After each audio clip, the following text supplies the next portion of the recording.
This is an example from the Olympic Games. At the 2006 Winter Olympics in Torino, Italy, aerial freestyle skiers called aerialists ski off ski jumps that propel the athletes up to 50 feet in the air. Once in the air, aerialists perform multiple flips and twists before landing safely in 0.25 seconds on a 37-degree inclined landing hill. Assuming an aerialist mass of 68 kilograms and a virtually frictionless slope, what is the force of impact and final velocity of the skier when he lands? So we see an illustration of the downward motion, which is the downward momentum of the skier, and then the following momentum after he goes down the hill. So we collect all of our crucial numerical information out of the problem. In order to find the initial momentum before landing, we need to find the velocity of the aerialist after falling from height h and just before he hits the ground. So let's see, we start with one of our kinematic equations where our final velocity just before landing squared equals the initial velocity squared plus 2 times gravitational acceleration times the height that he fell, and we will assume that the initial velocity was 0, and that gives us a situation where our final velocity just before hitting the slope is the square root of 2gh. Our momentum just before hitting the ground, therefore, is the mass times that value. So it's mass times root 2gh. We're going to save those equations.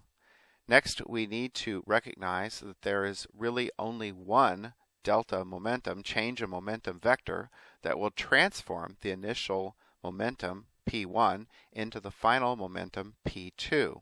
That impulse, that delta p, is equal to that impulse force times the time it took to change direction. Where does that force come from, and what direction is it in? The force comes from the normal force of the slope on the skier, and it's perpendicular to the slope. So we're going to save that little definition in the corner. Next, we need to resolve the components of the momenta. Our initial momentum is going to have an x and y component. It really does not have an x component, so we see that our initial momentum in the x direction is equal to 0. Our initial momentum in the y direction is the negative mass times root 2gh. So the negative tells us that it's in the downward direction. Our final momentum has an x and y component. The x component of our final momentum is the negative of the magnitude of our final momentum times cosine of the angle of the slope. And our y component of the final momentum is equal to the negative of the magnitude of the momentum times the sine of the angle of the slope. And so we flesh those out with a little mv in there too, so we know what they are.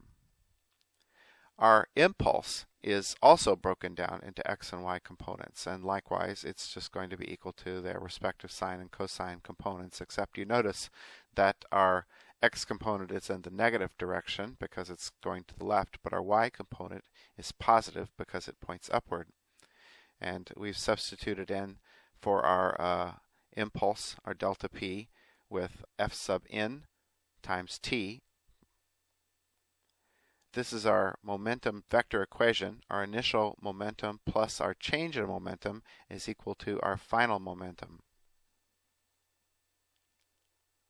So when we add up all of our x and y components together for each of those momenta, we substitute in the elements from above, the terms from above, into the equation, and we get our sum of our x components and our sum of our y components. We're going to save those. Solve for our impulse force. That's the f sub n in terms of the final velocity. So here's my x component equation, and I'm going to rearrange that and solve for my impulse force, which is going to be equal to m times v sub 2 times cosine theta divided by time sine theta. Now we'll save that because we're going to need it. Now we substitute in the force term, and solve for the velocity.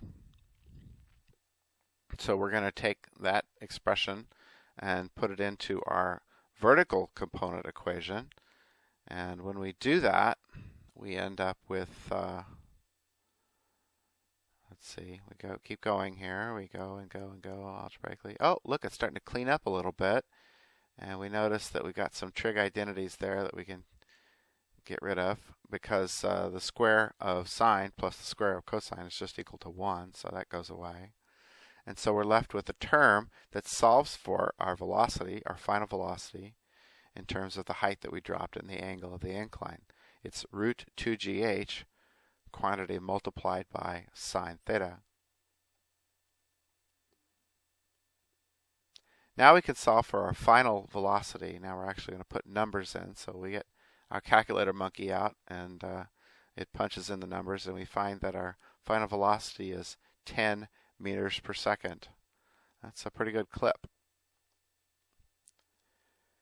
When we take that number and put it into our equation for our impulse force, we can actually solve for the amount of force for our impulse force. So I'm going to do this algebraically first, and then our calculator monkey takes over. The reason I did it algebraically first is because you notice my trig terms, a couple of them kind of vanish. I cancel them out, so that saves me some calculation time. There's no need to hit our calculator any longer than we absolutely have to, or make our calculator monkey work any harder than he absolutely has to.